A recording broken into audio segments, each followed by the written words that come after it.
Salam sejahtera umat sedharma semuanya. Terima kasih atas rahmat Tuhan Yang Maha Esa.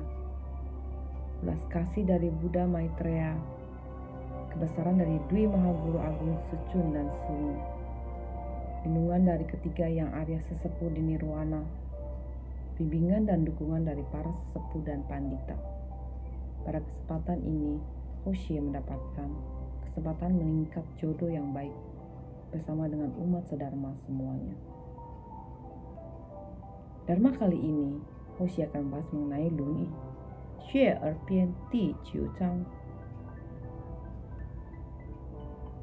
第9章，正直曰：圣种觉愿，命得会侯于。Zhengzhi adalah salah satu murid Konfusius yang mempunyai keinginan untuk menyebarkan bakti ke seluruh dunia. Perilaku bakti Nabi Zhengzhi sangat terkenal pada masa itu. Beliau adalah murid dari Buddha Konfusius yang mempunyai bakti yang sangat besar sekali dan menjadikannya sebagai seorang nabi dikarenakan rasa baktinya kepada orang tua yang sangat besar.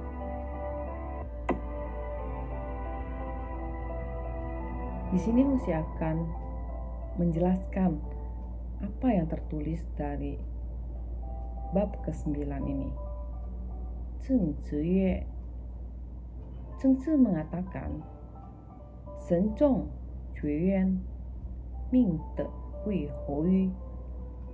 Jika adat istiadat pemakaman orang tua yang telah meninggal diikuti dengan seksama dan adat istiadat persembahan pada nenek moyang taati dengan setia, moralitas bangsa akan mencapai puncaknya.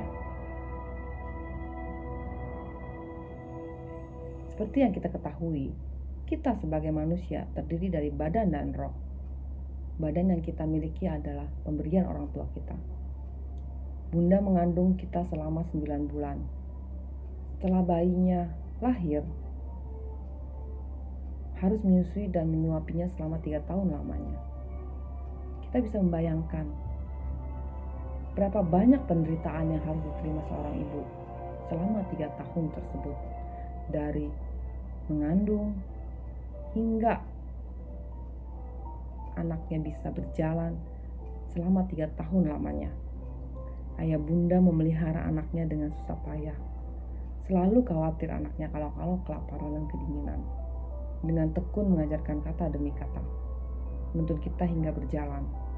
Ayah bunda mengalami kesusahan karenanya.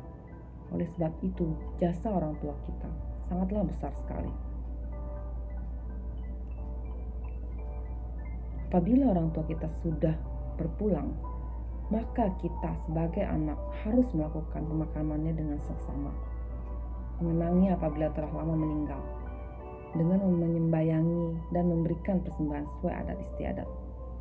Hal inilah yang ditekankan oleh Nabi Konfusius kepada generasi berikutnya, bahwa bakti yang dimiliki seseorang kepada orang tuanya itu sangatlah penting, karena jasa dari kedua orang tua kita sendirilah yang sangat besar, dan kita sebagai seorang anak mempunyai kewajiban yang sangat besar pula untuk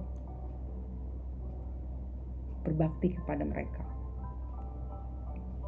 Konfusius juga mengatakan, ayah bunda jatuh sakit dikarenakan khawatir anaknya menderita. Dikarenakan hati ayah dan bunda tak terlewatkan hal sekecil apapun demi kebaikan anaknya, dengan tulus menyayangi dan mendidik anaknya, walaupun lelah tapi tak pernah mengeluh. Mungkin kita bisa lihat dalam kehidupan sehari-hari kita, apakah orang tua kita sangat menyayangi atau tidak kepada kita. Tapi sebagian besar orang tua sangatlah menyayangi kedua orang anaknya. Kenapa? Karena orang tua kita selalu memperhatikan, melindungi, menyayangi kita dengan tulus, dengan sepenuh hati, agar anak-anaknya bisa melewati kehidupan dengan sangat bahagia. Para suci raja bijaksana zaman dahulu berdasarkan kebenaran bakti kebajikan, welas kasih untuk mengatur rakyat, mengajarkan umat dunia. Oleh itu, dalam mengatur pemerintahan tidak perlu menggunakan cara yang ketat dan keras, negara sudah dapat tertata dengan sempurna. Kenapa bisa demikian? Karena apabila seseorang yang menjalankan kebenaran bakti, pastilah orang tersebut mempunyai kebajikan yang sangat tinggi. Pada zaman dahulu, kita bisa melihat silsilah dari raja-raja sebelumnya. Sebagian besar raja-raja menjalankan rasa baktinya kepada orang tuanya dengan sangat baik sekali. Sehingga beliau, para raja pada zaman dahulu, bisa mengatur pemerintahan dengan sangat baik sekali. Tidak perlu menggunakan kekerasan. Karena di dalam bakti tersebut memiliki ulas asih yang diajarkan.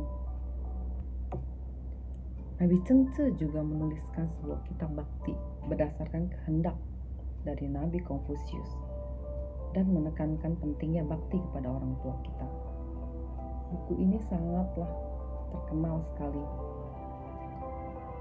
Buku ini menuliskan bagaimana kita sebagai seorang anak bisa melakukan atau melaksanakan bakti dengan sangat baik sekali.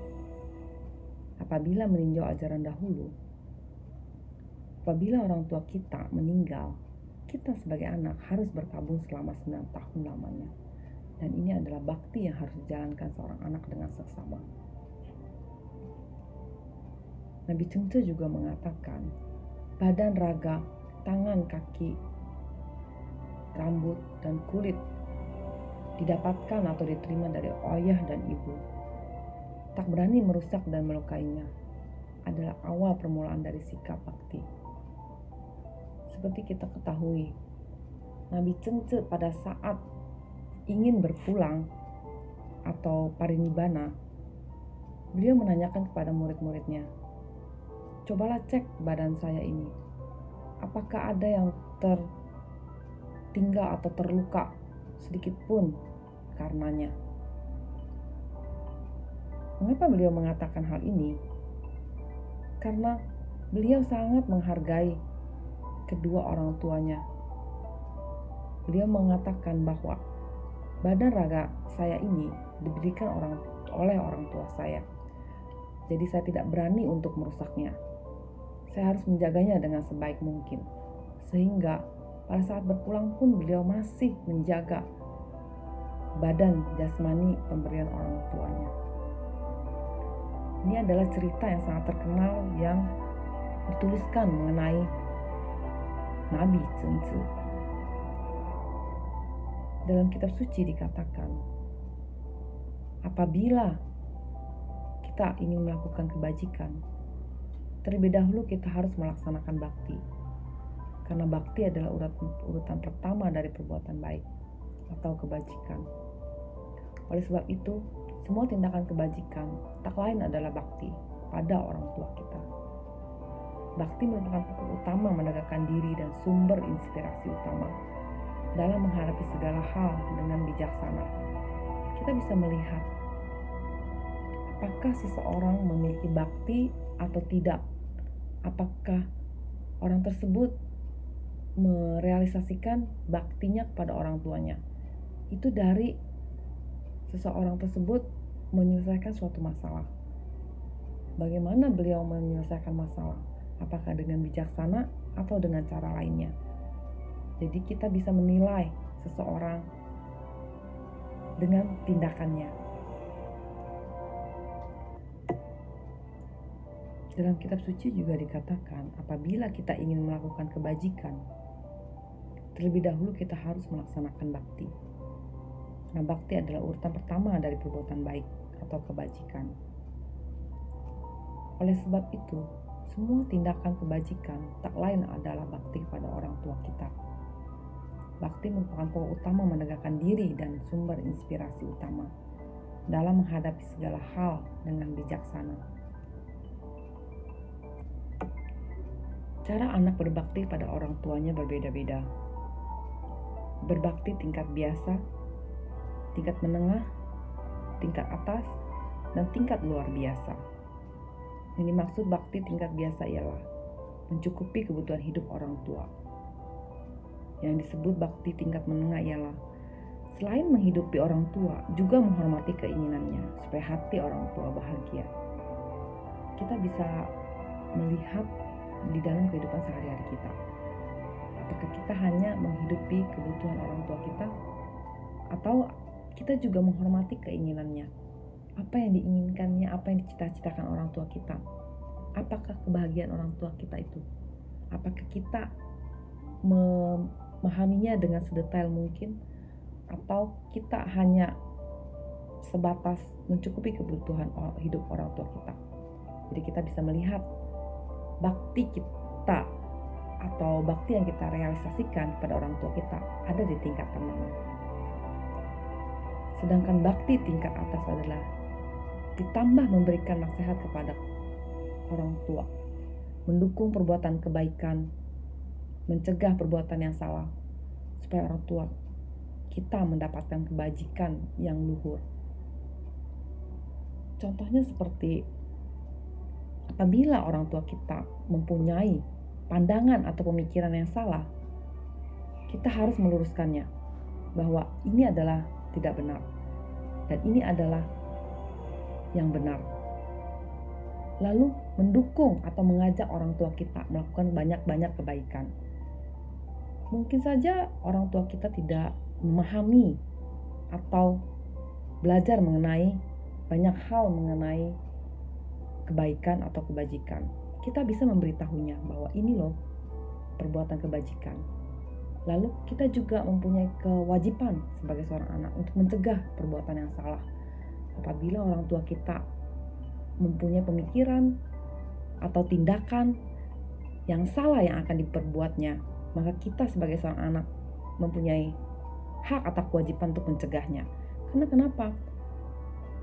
Seperti yang diceritakan pada zaman dahulu, cerita dari Nabi Chengce itu sendiri. Pada suatu hari, ayah dari Nabi Chengce sangat marah sekali. Kenapa?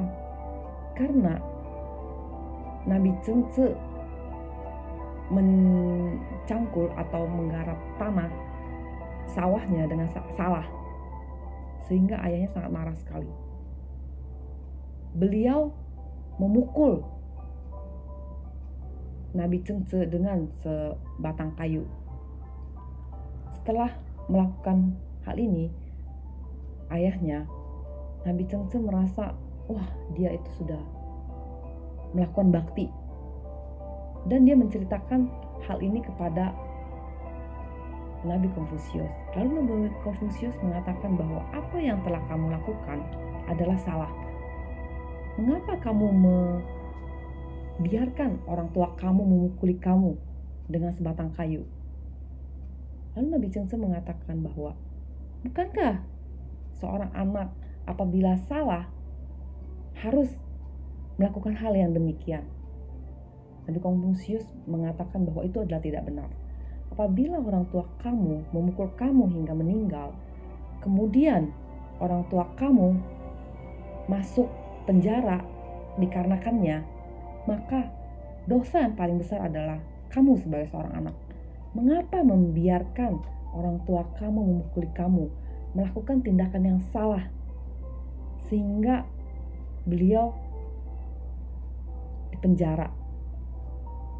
Disinilah Nabi Chengce tersadarkan bahwa apa yang sebenarnya kita pikirkan benar, kalau kita tidak memikirkannya secara seksama atau dengan bijaksana, itu adalah mungkin suatu kesalahan. Jadi kita harus berpikir kembali, apakah yang kita lakukan ini menurut kita benar, tetapi hasil yang akan didapatkan adalah tidak benar. Jadi kita semua harus berpikir dengan seksama, jangan melakukan tindakan yang salah. Jadi di sini kita bisa juga memberikan atau menasihati orang tua kita, apa hasil yang akan didapatkan apabila kita melakukan hal yang salah tersebut. Jadi disinilah tugas kita sebagai seorang anak. Ini adalah yang dinamakan kebajikan yang luhur, kebajikan tingkat atas.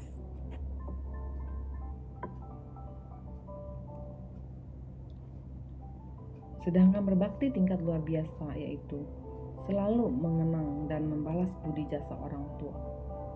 Misalkan dengan cara apa supaya berbakti secara maksimal, dengan cara apa supaya kesehatan mereka prima dan umur panjang, dengan cara apa agar mereka terlepas dari tumba lahir, dengan cara apa karma mereka dapat terhapus. Seperti yang kita ketahui, karma setiap orang berbeda-beda.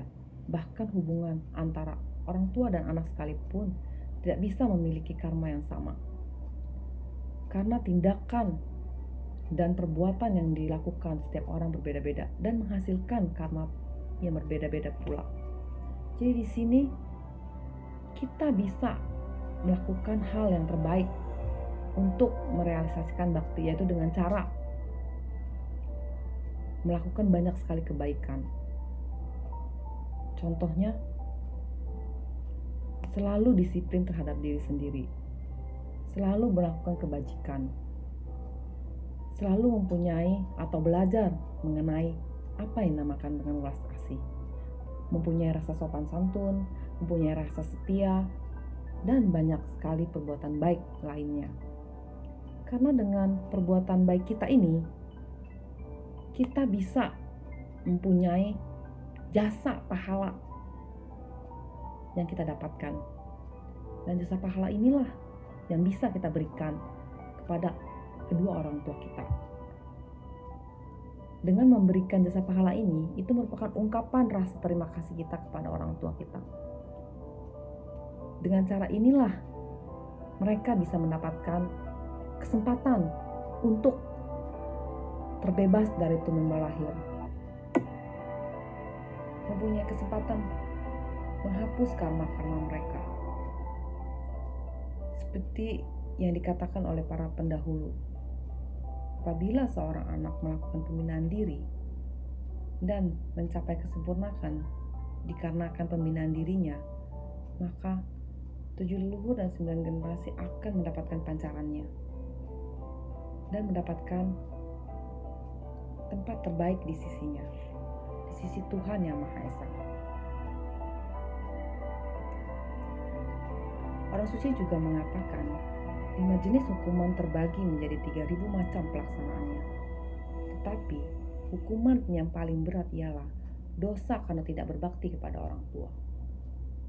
Apabila seorang anak tidak berbakti kepada orang tuanya, walaupun ia berjasa luar biasa di dunia, tekun membaca kitab-kitab suci dan sembahyang, tapi tak mungkin bisa menghapus dosa-dosanya sedikit pun, dikarenakan dosa-dosa tidak berbakti kepada orang tuanya. Berbakti kepada ayah bunda merupakan perbuatan utama di antara kaidah hubungan antar umat manusia, dan juga perbuatan terbaik di antara perbuatan baik. Dengan melakukan satu itu, maka Anda telah menegakkan diri sendiri dan menjalankan kebenaran, mengharumkan nama orang tua dan diri sendiri. Berbakti dan kesetiaan adalah watak sejati manusia yang luhur, sumber pokok dari pri kemanusiaan. Jadi, kita sebagai seorang anak haruslah bisa melaksanakan bakti ini.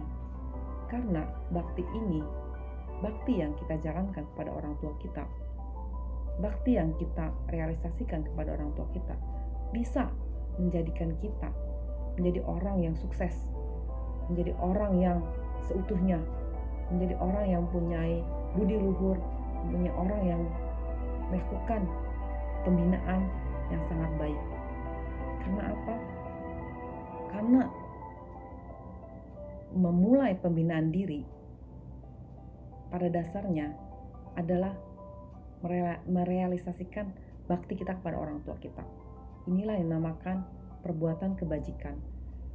Perbuatan kebajikan yang kita lakukan itu disebut atau dinamakan dengan pembinaan diri kita.